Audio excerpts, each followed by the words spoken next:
नमस्कार दोस्तों। आज बात करते हैं आम से खास आदमी बने अरविंद केजरीवाल की। यानी आम आदमी पार्टी जिसका नाम था, अब वो खास आदमी पार्टी बन गई है। आप देख रहे हैं कि अरविंद केजरीवाल किस प्रकार अदालतों के चक्कर लगा रहे हैं। बल्कि वो नहीं लगा रहे हैं, उनके जो महंगे वकील हैं वो अदालतों को लगातार इंगेज किए हुए हैं। मतलब कभी सुप्रीम कोर्ट, कभी हाई कोर्ट, कभी लोअर कोर्ट। मतलब ऐसा लगता है कि ये अदालतें सिर्फ केजरीवाल के लिए ही बनी हुई है, ऐसा लगता है। अरविंद केजरीवाल का कोई दिन ऐसा नहीं जाता। मतलब कभी वो कहते हैं कि मुझे मेरी मेरी जो गिरफ्तारी है वो गैर कानूनी है। उन्होंने ये कभी नहीं कहा कि उनको शराब घोटाला मामले में गिरफ्तार किया गया है और वो जमानत चाहते हैं। वो ये कहते हैं कि मेरी गिरफ्तारी ही गैर कानूनी है, समझिए। वो इसको चैलेंज करते हैं, लोअर कोर्ट से लेकर अपर कोर्ट तक हर जगह। और उनके लिए महंगे महंगे वकील खड़े हैं। अब हाई कोर्ट में आज अरविंद केजरीवाल को कहा कि आपको फिलहाल अभी हम कोई राहत नहीं देंगे। आपकी जो अर्जी है उस पर अगली सुनवाई 29 जुलाई को होगी। मतलब ये कि अरविंद केजरीवाल ये चाह रहे थे, क्योंकि वो दिल्ली के मुख्यमंत्री हैं। हालांकि देखिए, दिल्ली के मुख्यमंत्री के नाम पर कुछ भी आप कह लें, ये अलग बात है। लेकिन दिल्ली के मुख्यमंत्री की जो एक हैसियत होती है, दर हकीकत वो एक मेयर से ज्यादा नहीं होती। तो क्योंकि अब नाम के आगे मुख्यमंत्री लगा है, दुनिया भर की सुविधाएं उनको मिल रही हैं, सारे ट्रीटमेंट वीवीआईपी मिल रहे हैं। तो वो ये चाहते थे कि उनकी जो जेल में अपनी लीगल टीम से जो मुलाकात है वो 2 के बजाय 4 दिन हो। 2 दिन तो वो मिल ही रहे हैं, लेकिन ये 2 दिन और बढ़ा दिए जाए। तो इसको लेकर जो उन्होंने अपनी अर्जी लगाई थी, वो हाई कोर्ट ने आज उस फैसले को सुरक्षित रख लिया।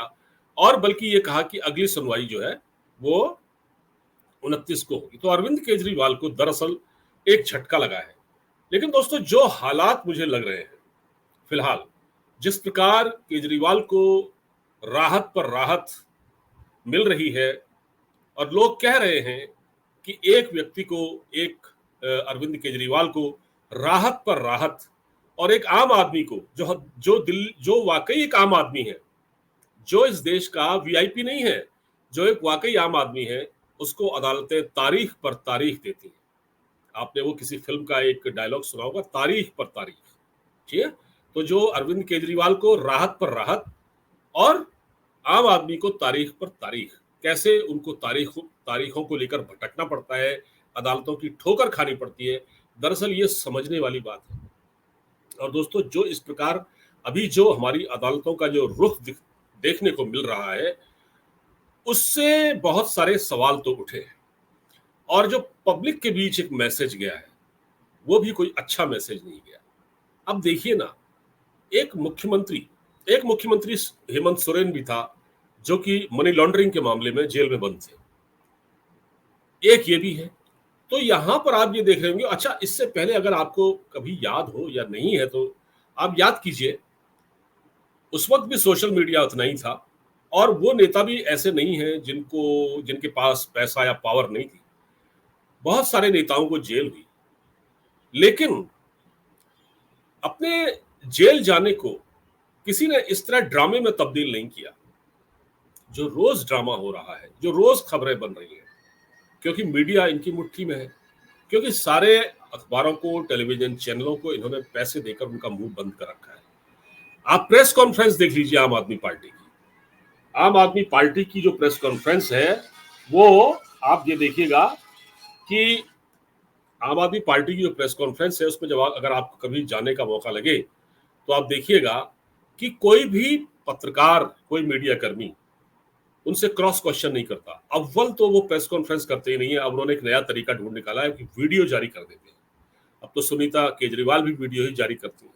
तो ये अरविंद केजरीवाल भी अपनी कुर्सी पर बैठते हैं, एक 10 मिनट का वीडियो या 5 मिनट का वीडियो बना के मीडिया में रिलीज कर देते हैं। तो प्रेस कॉन्फ्रेंस भी नहीं करते। लेकिन जब भी करते हैं, चाहे उनके पार्टी के प्रवक्ता हो, संजय सिंह हो, आतिशी मरलीना हो, या सौरभ भारद्वाज हो, ये लोग सवालों का जवाब नहीं देते। और उनको, मीडिया वालों को भी ये दरअसल कहा जाता है कि आप वही सवाल पूछिए जो हमारे लिए मुनासिब हो। तो उन्हीं सवालों का जवाब देते हैं। तो आप ये देखिए किस प्रकार मीडिया को मैनेज कर रखा है। तो जितने बड़े बड़े नेता, बहुत सारे, पी चिदम्बरम को भी इस देश में जेल हुई, कनिमोझी को भी जेल हुई, बहुत सारे नेता और हैं उनको भी जेल हुई, बड़े बड़े नेता हुए करप्शन के मामले में, लेकिन किसी ने इसको इस तरह से इवेंट नहीं बनाया। लेकिन यहां केजरीवाल पूरा माइलेज हासिल कर रहे हैं, और दिल्ली में है क्योंकि दिल्ली में ही है, और दिल्ली में ही जो सारा मीडिया है, सारा तंत्र है, वो यहाँ है। तो आप ये देखिए कि एक आदमी ने, एक पॉलिटिशियन ने, दिल्ली के एक मुख्यमंत्री ने जुडिशरी का किस प्रकार मजाक उड़ा रखा है। रोज रोज आपको ये लगता होगा आज केजरीवाल बेल मांग रहे हैं। देखिए, इससे पहले कोर्ट ने इनको प्रचार करने के लिए, यानी चुनाव प्रचार में हिस्सा लेने के लिए, है ना, इनको जमानत दी, यानी इंटरम बेल दी। उससे पहले आपने देखा एक राउज एवेन्यू कोर्ट की एक वकील, उसके बाद देखा आपने राउज एवेन्यू कोर्ट की एक वकील न्याय बिंदु, उसने अचानक जमानत दे दी। उसके बाद अभी भी उनको इंटरिम बेल मिली है, जो उनकी अपर, जो हायर बेंच को उनका मामला भेजा गया है, उस पर सुनवाई होगी। तो कहीं ना कहीं केजरीवाल को तो राहत पर राहत मिल ही रही है ना, लेकिन जो आम आदमी है उसके लिए आफत है, उसको तारीख पर तारीख मिल रही है। ये सच्चाई है, इसको आप समझिए जरा। तो ये, इस पर क्वेश्चन बहुत सारे खड़े हो गए कि अब पब्लिक क्या करे। ये केजरीवाल ने जो अपनी पॉलिटिक्स की है, जिस तरह की इनका रवैया रहा है, उससे न सिर्फ लोग दुखी हैं दिल्ली के, बल्कि जो दिल्ली की स्थिति है वो भी दिन पर दिन खराब हो रही है।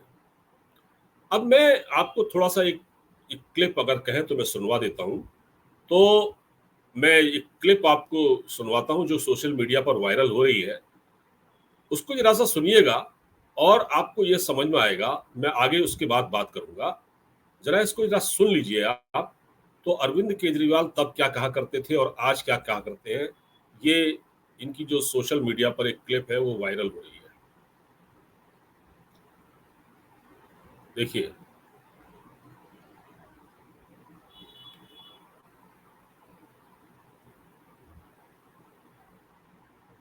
अगर इसमें कोई ईमानदार हो, गलती से आ गया हो तो बता देना, नहीं तो मैंने देश के बेईमानों की लिस्ट बनाई थी। सलमान खुर्शीद, मायावती, मुलायम सिंह यादव, फारूक अब्दुल्ला, शरद पवार अगर वो लड़ेंगे तो सोनिया गांधी को गिरफ्तार करो, 2 दिन उसका इंटेरोगेशन करो, देखो पता चल जाएगा किस किसने रिश्वत लिया और किस किसने। सोनिया गांधी भ्रष्टाचारी नहीं रही? मैं किसी कराओ जांच, मेरी जांच कराइए, उनकी भी करा लो, राहुल गांधी की भी करा लो, ठाकरे साहब की भी करा लो, सबकी जांच करा लो। ये पहले जिन लोगों के साथ आप कहते थे कि मैं नहीं आऊंगा, उनके साथ आप खड़े हैं। देश बचाना मेरे लिए जरूरी है, चाहे भ्रष्टाचारियों से हाथ मिलाना पड़े। इंडिविजुअल्स मेरे लिए जरूरी है, चाहे भ्रष्टाचारियों से हाथ मिलाना पड़े। आप कैसे कह रही हैं कि कोई नहीं, आपने कहा था, मैं बिल्कुल नहीं कह रही। अगर इसमें देखा आपने, तो ये है अरविंद केजरीवाल, जो कि कभी सोनिया गांधी को गिरफ्तार करो, मुलायम सिंह को गिरफ्तार करो जो कि अब इस दुनिया में नहीं है, सबको गिरफ्तार करो, सबको भ्रष्टाचारी, सबको करप्ट बताते थे ये। और आज, पहले उनकी एक लिस्ट बना रखी थी भ्रष्टाचारियों की, और आज क्या है, केजरीवाल उसी इंडी अलायंस का हिस्सा है। वही इंडिया अलायंस जिसको हम कह रहे हैं, जिसके सरपरस्त राहुल गांधी ही हैं, और वही क्योंकि प्रधानमंत्री बनने की दौड़ में है, और राहुल जी ने तो, उनकी पार्टी ने तो दिल्ली में इनके साथ अलायंस भी कर लिया था और सारी सीटें हार गए। पंजाब में अलायंस नहीं किया तो पंजाब में कांग्रेस ने कम से कम पंजाब में कांग्रेस ने 7 सीटें निकाली और 3 इनको मुश्किल से मिली। लेकिन क्योंकि इन्होंने दिल्ली में अलायंस कर लिया था, राहुल गांधी को बाद में समझ में आया। हालांकि राहुल गांधी बताते हैं कि इनके साथ अलायंस नहीं करना चाहते थे, उनकी कुछ पार्टी, उनके कुछ लोगों ने उनको गलत सुझाव दे दिया। 12 जो भी है, ये तो अब बीती हुई बात हो गई है। लेकिन मैंने आपको ये दिखाया कि केजरीवाल पहले क्या कहते थे, आज क्या कहते हैं। और आज अरविंद केजरीवाल जेल में है, तो जेल में रहकर भी वो सारी जुगत लड़ा रहे हैं बाहर आने की। मतलब उनको ये लगता है कि अगर वो लेट हो गए, क्योंकि दिल्ली में 5 महीने बाद विधानसभा चुनाव होने हैं, लोकसभा में पार्टी का जो प्रदर्शन रहा बहुत खराब रहा लोकसभा चुनाव में, ठीक है, तो आने वाले चुनाव के लिए रणनीति बनानी है, इसलिए अरविंद केजरीवाल को जेल से बाहर आना है, और जेल से बाहर आने के लिए वो येन केन प्रकारेण, यानी कि साम दाम दंड भेद, वो सब कुछ कर रहे हैं, सब कुछ कर रहे हैं। देखिए आजकल बड़ा मजेदार आप देख रहे होंगे कि कुछ दिन पहले तक आम आदमी पार्टी के तेवर बड़े हाई थे, और रोज सुबह से शाम तक, कभी सुबह आतिशी मरलीना प्रेस कॉन्फ्रेंस कर रही है, दिन में संजय सिंह कर रहे हैं, शाम को सौरभ भारद्वाज कर रहे हैं, प्रेस कॉन्फ्रेंस करते रहते थे। लेकिन आज इनकी हवा खराब, क्योंकि अब इनको ये लग रहा है कि केजरीवाल का जेल से आना मुश्किल है। देखिए नामुमकिन तो नहीं है, मुश्किल है। और ये हो सकता है इनको, जैसे ईडी ने इनको बेल दे दी, मतलब ईडी माफ कीजिए, जो शराब घोटाले मामले में जो ईडी ने जो केस बनाया था उसमें इनको इंटरिम बेल मिली है, मामला हायर बेंच को भेजा गया है, हो सकता है उनको बेल मिल जाए। फिर सीबीआई ने इनको अपनी गिरफ्त में ले रखा है उसी केस में, शराब घोटाला वाले मामले में, जिसमें फाइनेंशियल इरेगुलरिटीज हुई है, जिसमें जो गबन हुआ वो सब, मतलब चुनाव का पैसा कैसे खर्च किया गया, तो जो घोटाले का पैसा कैसे खर्च किया गया। तो अब उसके बाद क्या होगा, अभी आप बाहर नहीं आएंगे, बहुत ज्यादा इन पर 30-35 केस हैं अरविंद केजरीवाल पर। अभी तो डीटीसी वाला मामला है, जल बोर्ड वाला मामला है, उसके बाद जो खालिस्तानियों से इनका जो लिंक बताए जाते हैं वो है, उस पर भी एक सुनवाई, उस पर भी जो है केस चल सकता है, क्योंकि एनआईए इसको टेकअप कर सकती है, अभी तक उसने नहीं किया है। एलजी इसकी सिफारिश कर चुके हैं, तो वो मुश्किल है। तो उनको पता है कि एक के बाद एक फंसते जाएंगे, इसलिए जल्दी से जल्दी वो जेल से बाहर आना चाह रहे हैं, पार्टी को और नए सिरे से वो ऑर्गेनाइज करना, मतलब उसका रिस्ट्रक्चर करना चाहते हैं। बहुत सारे जो लीडर्स हैं वो पार्टी छोड़ चुके हैं, उनको पता है कि अगर मेरी पार्टी टूट गई तो चुनाव जीतना बड़ा मुश्किल हो जाएगा। दिल्ली में जो उन्होंने पिछली बार 62 सीटें ली थी, बड़ा भारी उनको मैंडेट मिला, वो इस बार नहीं मिलेगा। और तीसरी बात यह है कि जो उन्होंने अपने लिए घर बनवाया है, जिसको लोग शीश महल कहते हैं, उस शीश महल का क्या होगा अगर अरविंद केजरीवाल चुनाव में हार जाते हैं। दिल्ली में विधानसभा चुनाव में अगर इनको कुछ इनकी सीटें कम आती हैं या खराब प्रदर्शन रहता है, तो फिर क्या करेंगे? तो फिर उनको दिल्ली की सत्ता से बाहर जाना पड़ेगा, और जब दिल्ली की सत्ता से बाहर जाना पड़ेगा तो वो जिसको शीश महल कहा जाता है, जो 43 या 44 करोड़ जिसमें खर्च हुआ है, और बहुत महंगा आइटम्स लगे हैं, उसमें भी बताया जाता है कि सुनीता केजरीवाल की दिलचस्पी थी, उन्हीं की इच्छा के अनुसार उसमें काम हुआ सारा, मतलब उसमें बाहर से टाइलें मंगाई गई, मार्बल मंगाया गया वियतनाम से, और बड़े बड़े महंगे सोफे और महंगे कर्टेन, बहुत कुछ उसमें है, टॉयलेट भी उसका बहुत महंगा है। तो वो शीश महल उनके हाथ में रहेगा या नहीं रहेगा, इस बात की चिंता बहुत ज्यादा है केजरीवाल को। केजरीवाल डेस्परेट है, बाहर आना चाहते हैं, बहुत जल्दी कर रहे हैं निकलने के लिए, लेकिन वो जितना जल्दीबाजी कर रहे हैं उतना शायद वो फंसते जा रहे हैं, और बहुत सारी गलतियां भी कर रहे हैं। तो देखना यह है कि अब क्या होगा। वाकई ये बड़ा अपने आप में हैरान करने वाला मामला है। देश में 5 करोड़ से ज्यादा केसेस हैं, 5 करोड़ से ज्यादा केस अदालतों में लंबित हैं, लेकिन उनकी सुनने वाला कोई नहीं है, उनकी सुनवाई नहीं हो रही। लाखों केस हाईकोर्ट में है, अलग अलग हाईकोर्ट्स में, क्या होगा? तो ये बड़े सोचने की बात है। दोस्तों फिलहाल इस बातचीत में इतना ही।